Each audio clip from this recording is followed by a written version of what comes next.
Assalamualaikum warahmatullahi wabarakatuh. Shalom, Om Santiastu, Namo Buddhaya, salam kebajikan dan salam sejahtera untuk kita semua. Perkenalkan, nama saya Andi Irfan, SHI MH, dosen tetap pada program studi ilmu hukum, Fakultas Hukum Universitas Muhammadiyah Kupang. Saat ini, saya sementara mengikuti proses seleksi sertifikasi dosen yang diselenggarakan oleh Kemendikti Saintek tahun 2025 untuk gelombang pertama. Pada semester genap tahun akademik 2024-2025, saya mengampu mata kuliah hukum pidana. Mata kuliah ini merupakan mata kuliah wajib fakultas dengan bobot 3 SKS. Adapun kodenya adalah 060-24306. Deskripsi mata kuliah hukum pidana, yakni mata kuliah ini akan membahas secara komprehensif tentang hukum pidana sebagai bagian dari hukum publik, termasuk mempelajari tentang konsep, pengertian, teori, norma hukum pidana, unsur-unsur hukum pidana, pertanggungjawaban pidana, teori-teori tentang hukum pidana, serta mahasiswa juga diarahkan untuk mempelajari bagaimana penegakan hukum pidana dalam sistem hukum di Indonesia. Selain itu, mahasiswa akan diarahkan untuk menganalisis kasus-kasus konkret melalui pendekatan teoritis dan normatif. Sistem perkuliahan yang diterapkan untuk mata kuliah hukum pidana yakni melalui sistem blended learning, yakni memadukan antara sistem perkuliahan secara luring atau offline dan sistem perkuliahan secara daring atau online melalui laman LMS resmi Universitas Muhammadiyah Kupang. Untuk kuliah interaktif, diskusi kelompok, presentasi makalah, maupun case method diselenggarakan oleh mahasiswa dan dosen langsung di dalam ruang kelas. Sementara untuk perkuliahan daring, mahasiswa dapat mengunduh RPS, mengunduh bahan ajar, serta mengunggah tugas melalui laman lms.unmukupan.ac.id. Metode pembelajaran yang diterapkan pada mata kuliah hukum pidana yakni diselenggarakan secara interaktif, partisipatif, dan berbasis pada studi kasus nyata di lapangan. Metodenya melalui kuliah interaktif atau ceramah interaktif, diskusi kelompok, dan juga case method dalam rangka mendukung kolaborasi mahasiswa dalam menyelesaikan studi kasus nyata di tengah masyarakat. Case method ini untuk melatih mahasiswa bagaimana mereka bisa memecahkan suatu masalah dalam kehidupan sehari-hari. Ada pembelajaran lulusan atau CPL yang diharapkan dapat dipenuhi mahasiswa dari mata kuliah hukum pidana, yakni CPL 1 berupa sikap 1, yakni bertakwa kepada Tuhan Yang Maha Esa, berintegritas, serta menjunjung tinggi etika akademik. CPL 2 berupa pengetahuan 1, yakni mahasiswa mampu menguasai konsep teoritis, asas, dan prinsip-prinsip hukum secara umum, serta prinsip-prinsip hukum pidana secara khusus. CPL 3, yakni pengetahuan 2, diharapkan mahasiswa mampu untuk menganalisis dan menyelesaikan masalah berdasarkan logika hukum dan prinsip-prinsip keadilan. CPL 4 berupa keterampilan umum 1, yakni mahasiswa diharapkan mampu berpikir logis, sistematis dalam mengidentifikasi serta menyelesaikan masalah hukum. Untuk CPL 5 berupa keterampilan khusus, mahasiswa diharapkan mampu menyusun dokumen hukum dalam bidang hukum pidana, seperti legal drafting, legal opinion, maupun analisis yuridis untuk kasus-kasus tertentu. Sementara itu, capaian pembelajaran mata kuliah yang dibebankan dari CPL terdiri dari CPMK 1, yakni mahasiswa mampu menjelaskan pengertian ruang lingkup, fungsi, dan sumber hukum pidana dalam sistem hukum di Indonesia. Adapun CPMK 2, yakni mahasiswa diharapkan mampu menguraikan asas-asas hukum pidana, teori-teori hukum pidana, dan hubungan antara hukum pidana dan norma sosial lainnya. CPMK 3, yakni mahasiswa mampu untuk menganalisis unsur-unsur tindak pidana, pertanggungjawaban pidana dalam kasus konkret.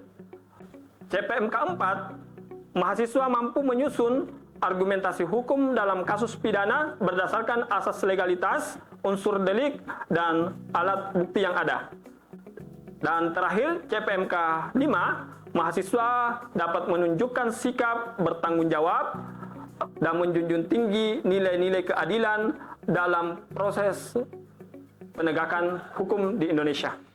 Adapun materi perkuliahan hukum pidana terdiri dari pengantar hukum pidana yang meliputi pengertian, fungsi, dan tujuan hukum pidana.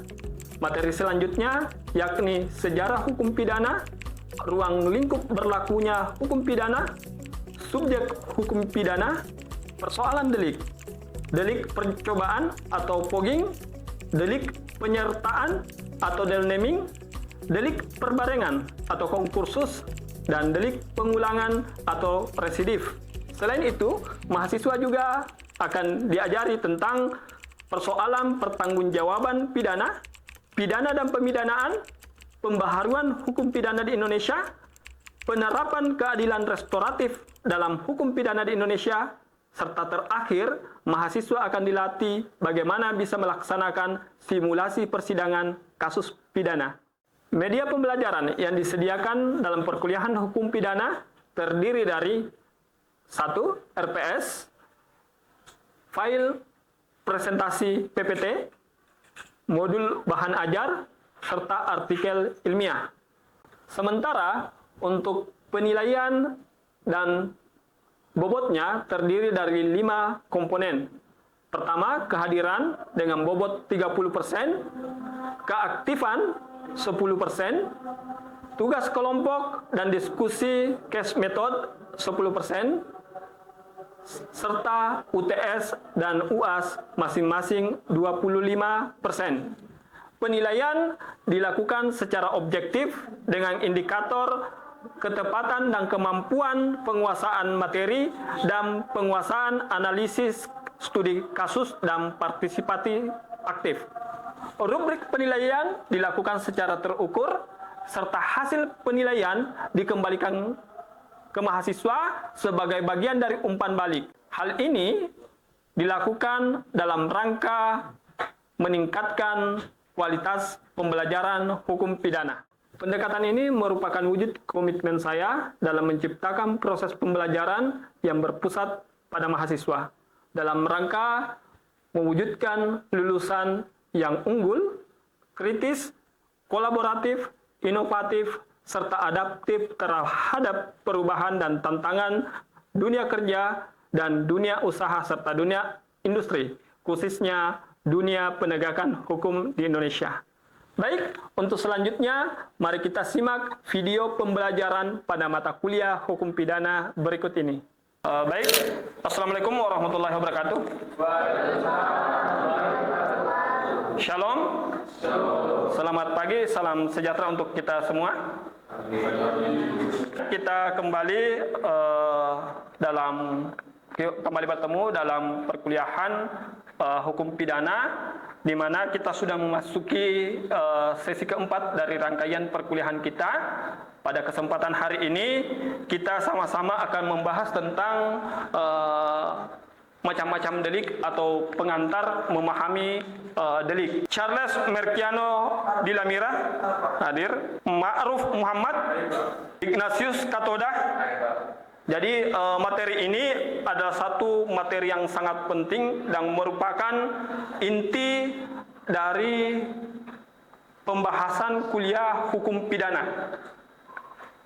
Namun, sebelum memahami apa itu delik serta macam-macamnya, maka untuk mereview pemahaman kalian, terhadap perkuliahan pada minggu lalu, kita flashback sejenak.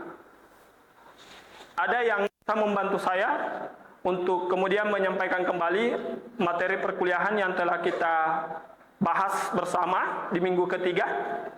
Saya, Pak. Baik. Namanya siapa? Alfilia. Alfilia, siap. Minggu lalu kita mempelajari tentang asas teritorial. Jadi asas teritorial itu merupakan hukum pidana Indonesia yang berlaku bagi semua orang yang melakukan tindak pidana di wilayah negara Republik Indonesia dari manapun latar belakang negaranya. Terima kasih, Pak. Oke, terima kasih Alfilia. Sangat tepat bahwa asas teritorial itu adalah asas yang mengatur tentang berlakunya hukum pidana Indonesia, di mana asas ini menyatakan bahwa hukum pidana Indonesia itu berlaku untuk seluruh tindak pidana yang dilakukan di wilayah negara Republik Indonesia. Lepas pelakunya itu apakah berkeluarga negaraan Indonesia ataukah berkeluarga negaraan asing. Selama tindak pidana itu dilakukan di dalam wilayah teritorial Indonesia, maka hukum pidana berlaku kepada orang yang melakukan tindak pidana tersebut. Berikutnya asas universal atau asas nasional aktif pasif, ada yang bisa bantu untuk jelaskan? Asas nasional aktif ini ialah asas yang berlaku bagi semua warga negara Indonesia yang berada di luar negara yang melakukan berbagai macam tindak pidana dan juga yang dapat merugikan negara Indonesia. Asas nasional aktif ini seperti yang dikatakan temannya Satria tadi, bahwa asas hukum pidana yang mengatur bahwa hukum pidana Indonesia itu berlaku kepada setiap warga negara Indonesia yang melakukan tindak pidana tapi dia berada di luar negeri. Hanya saja tindak pidananya itu merugikan kepentingan Indonesia. Maka walaupun kemudian lokus tindak pidananya berada di luar negeri atau di luar Indonesia, tapi hukum pidana Indonesia tetap bisa diberlakukan kepada orang tersebut.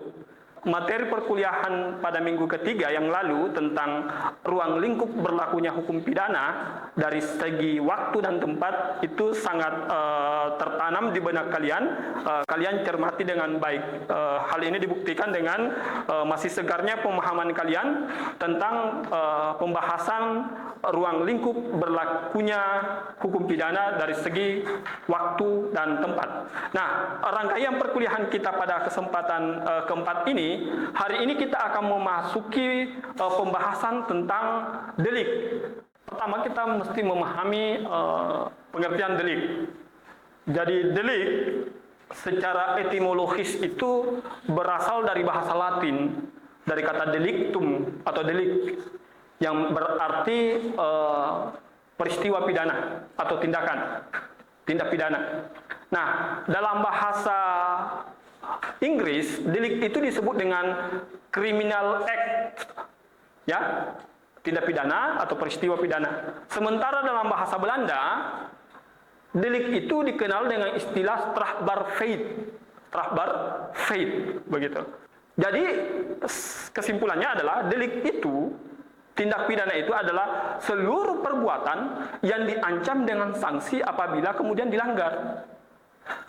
Jadi peristiwa atau perbuatan apa saja yang dilakukan oleh seseorang, kemudian perbuatan itu diancam pidana apabila orang itu melanggarnya, maka itulah delik, begitu. Nah, kenapa demikian? Karena delik itu dianggap melanggar norma atau kaidah tata pergaulan di tengah masyarakat. Norma itu secara garis besar kita bagi dalam norma tertulis dan norma tidak tertulis. Nah, norma tertulis itu adalah undang-undang. Jadi seseorang yang kemudian melakukan suatu perbuatan yang mana perbuatannya itu kemudian dilarang dan diancam hukum pidana karena dianggap tidak patut dan mencederai rasa keadilan masyarakat, kemudian orang tetap melakukan itu, orang tetap melakukan pelanggaran, maka dia diancam sekaligus ketika terbukti dia dijatuhi hukuman pidana yang berupa sanksi, baik sanksi badan maupun sanksi denda. Unsur pertama atau unsur utama dari delik itu yaitu pertama ada perbuatan. Jadi kalau orang hanya diam saja, maka orang tidak bisa dipidana. Ya. Pertama ada perbuatan itu bisa bersifat aktif dan bisa bersifat pasif. Contoh, perbuatan bersifat aktif, dia mengambil barang orang lain secara tidak sah, ya, melawan hukum. Nah, perbuatan itu disebut dengan perbuatan pencurian, bisa dipidana. Tapi ada yang namanya perbuatan pasif. Dia dianggap melakukan tindak pidana justru karena dia tidak melakukan sesuatu yang seharusnya dia lakukan. Contohnya apa? Contohnya adalah seorang ibu yang tidak memberikan ASI atau susu kepada anaknya yang kehausan, sementara secara norma ia seharusnya memberikan ASI kepada bayinya, tapi itu tidak dilakukan, maka dia dianggap melakukan tindak pidana. Ya, tidak menolong orang yang seharusnya dia tolong. Padahal dia tidak melakukan. Justru karena dia tidak melakukan itulah dia melakukan tindak pidana. Itulah yang disebut dengan perbuatan pasif. Contoh lain mungkin, ada orang tenggelam di sungai. Anda lewat di pinggir sungai, dia minta tolong. Anda bisa berenang, tapi Anda sengaja tidak menolong dia, tidak melakukan perbuatan menolong dia, padahal Anda bisa menolong dia, maka Anda bisa dipidana dengan pidana tidak menolong orang yang seharusnya diberi pertolongan. Itu disebut dengan perbuatan pasif. Paham sampai di situ ya? Paham ya? Baik. Kemudian bersifat melawan hukum. Melawan hukum dalam pengertian bahwa ketentuan perbuatan itu diatur dalam undang-undang. Penjelasan melawan hukum ini sangat luas, tapi paling sederhana dipahami bahwa dia melanggar ketentuan perundang-undangan ataupun melanggar ketentuan norma yang tidak tertulis. Itu yang disebut dengan melawan hukum. Kemudian ada kesalahan, bahwa perbuatan yang dia lakukan itu salah. Kemudian ada kemampuan bertanggung jawab dari pelaku. Jadi ketika seseorang itu melakukan tindak pidana, hal yang lain yang perlu dilakukan, apakah kemudian perbuatannya dikategorikan pidana atau tidak, adalah pada soal kemampuan bertanggung jawab. Contoh begini, ada orang gila yang kemudian tiba-tiba membakar rumah seseorang, tapi dia gila permanen. Karena faktor dia tidak waras, tiba-tiba dia buang api ke rumah orang dan menyebabkan kebakaran, dia tidak bisa dipidana. Kenapa? Karena pada diri orang itu tidak ada kemampuan bertanggung jawab. Ada contoh lain lagi. Orang melaksanakan perintah undang-undang sebagaimana pasal 50 yang disebut dengan ambitelic bevel. Melaksanakan perintah jabatan maupun melaksanakan perintah undang-undang. Orang tidak bisa dipidana. Eksekutor narapidana hukuman mati, meski dia memenuhi unsur pembunuhan berencana dalam pasal 340 secara pasti, eksekutor pidana mati tetap tidak bisa dipidana. Kenapa? Ada alasan pembenar dia melakukan itu. Kenapa? Karena dia melaksanakan perintah undang-undang yang sah. Gitu ya. Unsur-unsur penting delik. Ada unsur subjektif. Pertama, harus ada unsur niat jahat dari pelaku. Seseorang tidak bisa dipidana ketika pada diri orang itu tidak ada niat jahat. Itulah yang disebut dengan mens rea.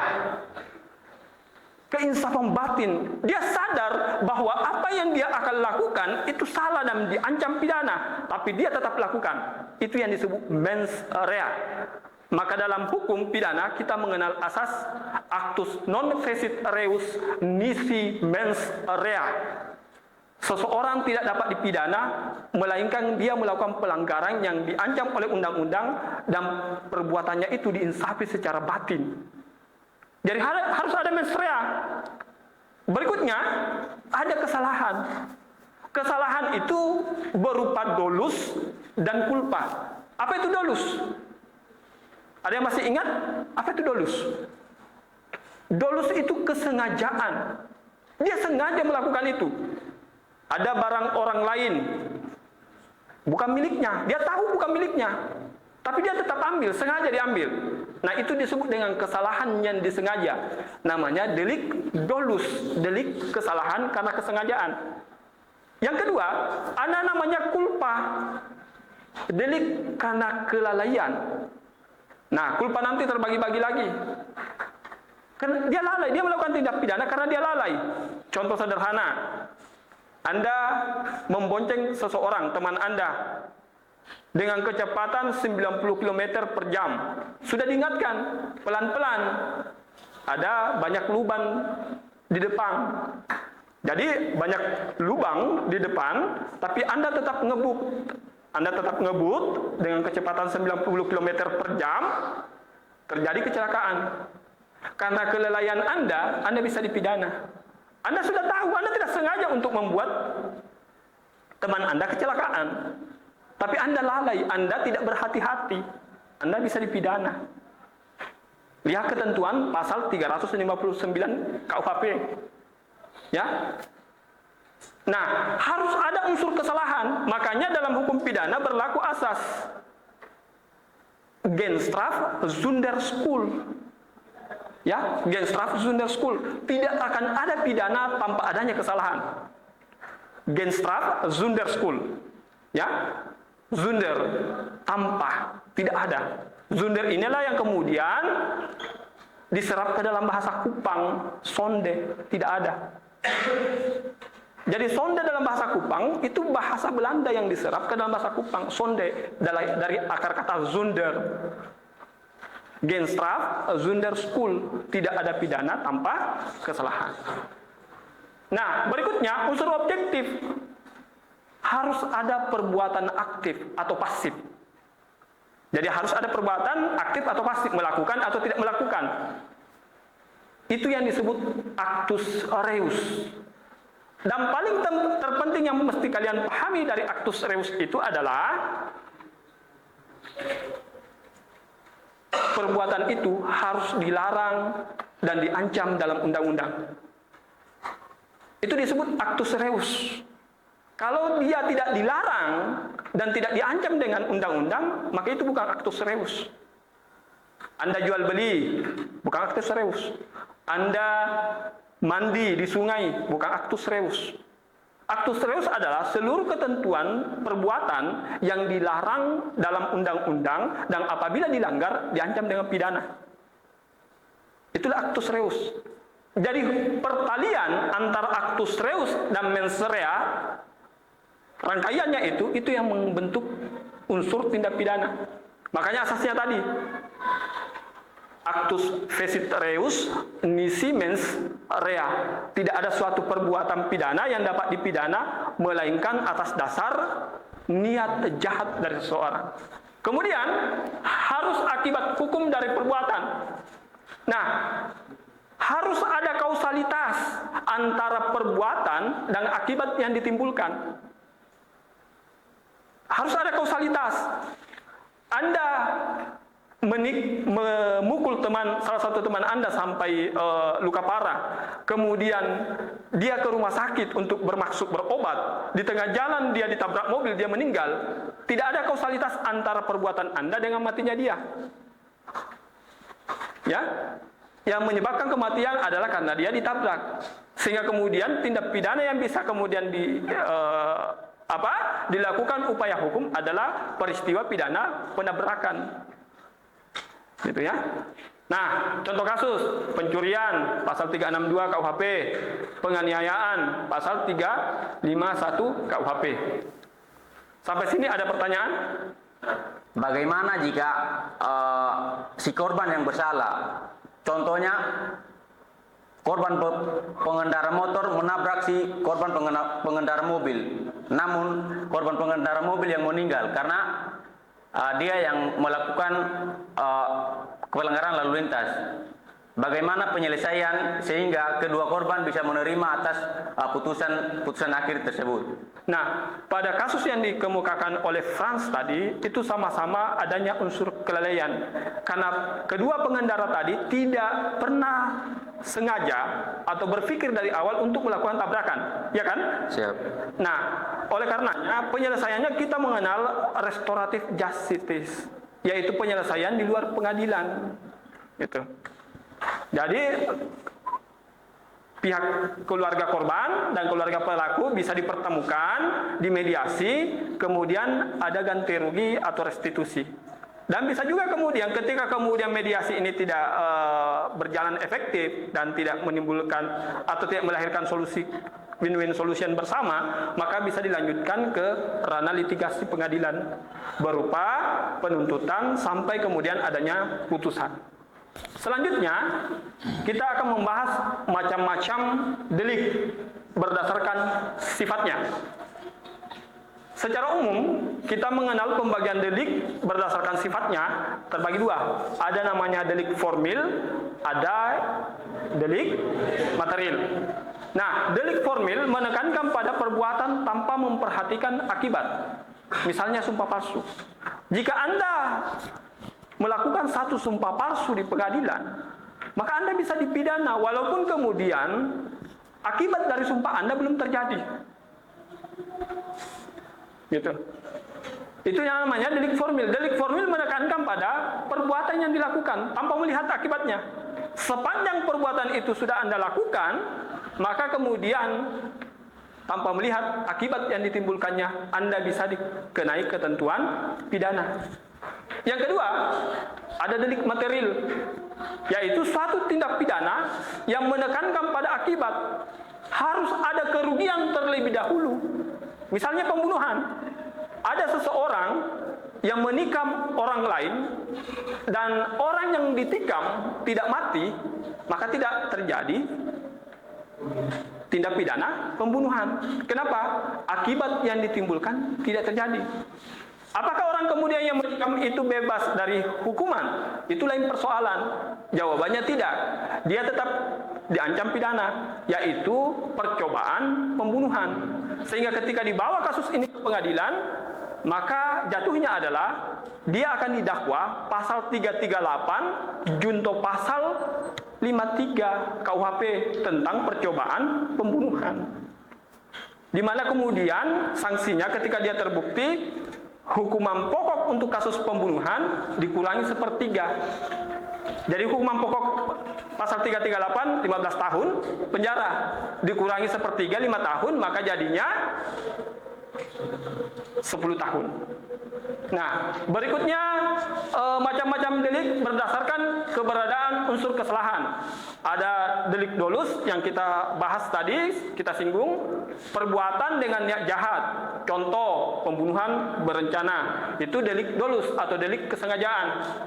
Berikutnya, ada delik culpa, delik karena kelalaian, yaitu akibat kelalaiannya, contohnya tabrakan lalu lintas karena ketidaktahuan bahwa ada pengendara di depan, begitu ya. Dia tidak sengaja, hanya karena dia tidak berhati-hati, tidak memperhitungkan akibat dari perbuatan, akhirnya dia tabrakan. Bagaimana seseorang itu berbuat kejahatan, namun dilihat dari niatnya dia, bahwa dia itu tidak niat untuk berbuat jahat. Jadi salah satu unsur yang memang sedikit sulit untuk dibuktikan di pengadilan dan kadang di banyak kasus itu cukup alot adalah kasus tentang niat. Karena seseorang tidak bisa dikatakan melanggar tindak pidana ketika tidak ada unsur niat, dan niat itu harus berupa niat jahat, gitu ya. Maka di sini